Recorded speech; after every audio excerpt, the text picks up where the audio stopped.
Survivor is big with twists and changes that kind of keep the game interesting and exciting. And so to pitch a whole new twist, I would love more. Oh, yeah, this is what I'd love. I would love more that head-to-head combat type stuff. And I mean, we do already. We have that, but a little more winner take all. So Brad from Tribe Tibuana is going against Big John from the other tribe, and the winner takes all. Man, it's all on you. That if you win it, your tribe doesn't have to go to tribal council. If you lose it, you go. So a little bit more of that revved up head-to-head competition, that winner take all. Oh, I'd love that. Fire tokens went really good last season, actually. So I'm really anticipating that they will bring back that fire tokens. It's like to have some kind of cash in your, or like a coins or cash in your pocket, so you can use it. You don't know the value. You can buy stuff in the island, whatever, peanut butter and jelly sandwich, or even you can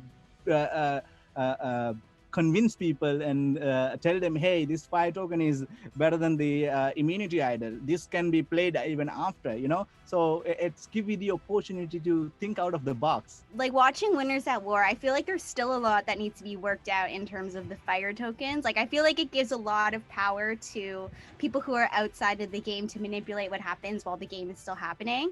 So I wonder, like, I feel like there could be something cool around like currency, and affecting perhaps like the other tribe. So like, even though you might not know the people on the other tribe, like how can you use the skills that you have in just reading people and then getting some type of reward or something that you can use to try to influence the other tribe and build relationships with them without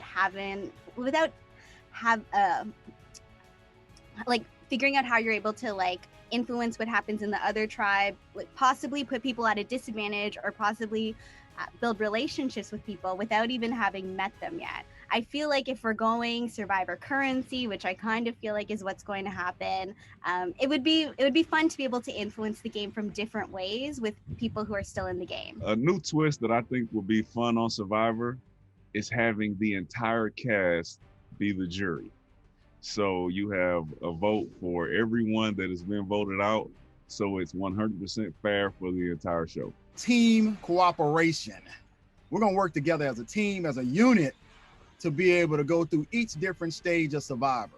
Before we get to the merge, before we do the voting, we're gonna get a team of folks to stay together and ride this ship to the end.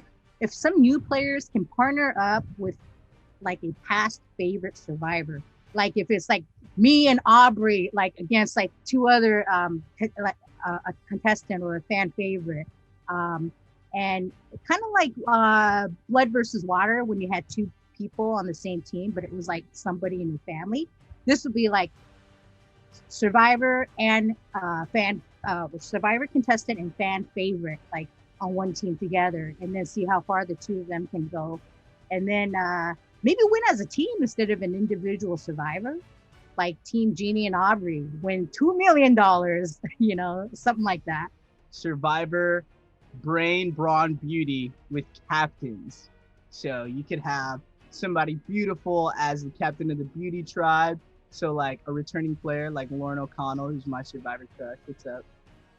And then like somebody really brawny, like, I don't know, Brad Culpepper as the captain for Brawn. And then Brains, you could have like Dominic Abate, somebody really smart, or Adam Klein or something like that. I don't know. I think that's good.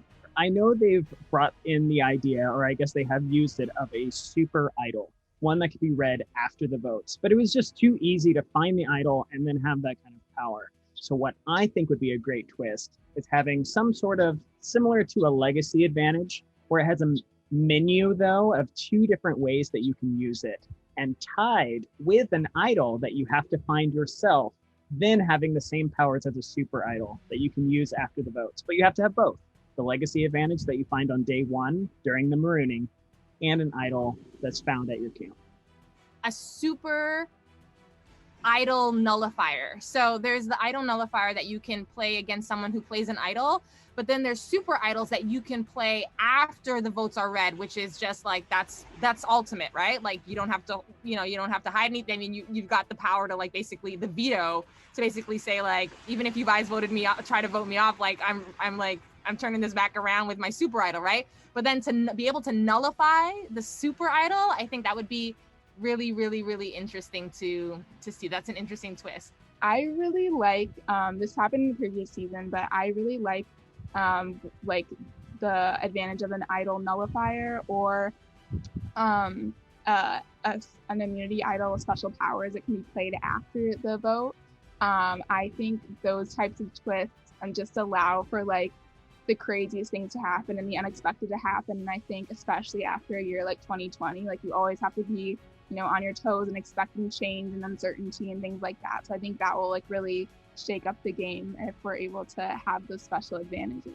On a 3-tribe season, 2 of the tribes have to go to tribal. It's usually 2 tribes win immunity and then 1 tribe is safe.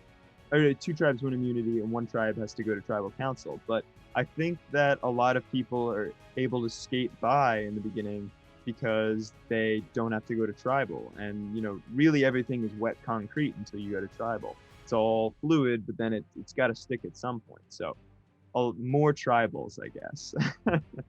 A new twist or theme that I think I'd really like to see is if they did a season of people who got voted out first. I think that a lot of the times the first vote out can be kind of arbitrary because people have this attitude of like anyone but me. And oftentimes we lose players so early on that I think could make a difference later on in the game.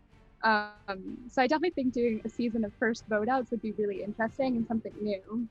You start initially the first few votes as an individual game, and then you move to a tribe game, and then back to an individual game. That would throw everything on its head, because being an individual game in the start would mean that you would have to be physical. You would have to work on providing for yourself and play that individual mindset, and it would expose a lot of your strategy early on that you wouldn't be able to hide when you'd be shuffled back into a tribe.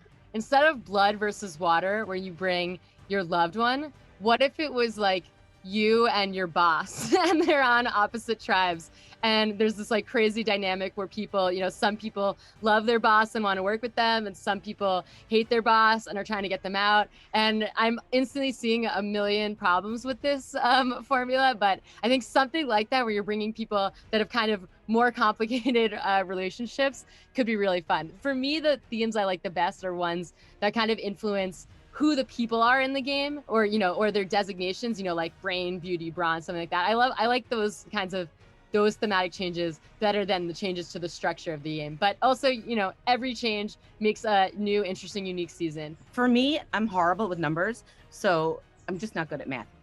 However, I have mastered Sudoku during quarantine here, and but I'm not good with like numbers, right? So I was thinking, how could I make this easier on myself? And I thought to myself, what if Survivor did like teams of 2 and then getting to the final 4 just by using teams of 2 tribes, like 2 double tribe? And I think that would be really difficult because you would have to really trust your one person. And instead, when they go to 3 tribes, it's always so difficult because the numbers are smaller and your chances are less.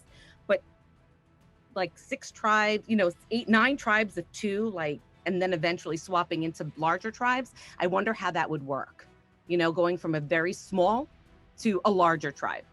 So I would wonder how that would go. What would be fun?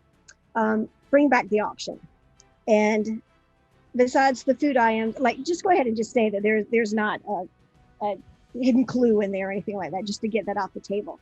And have family visit, like something that if you open it up, it's like, here's your dad, or here's, add something like that into it. Something that is very meaningful to that person. I think that would be very cool.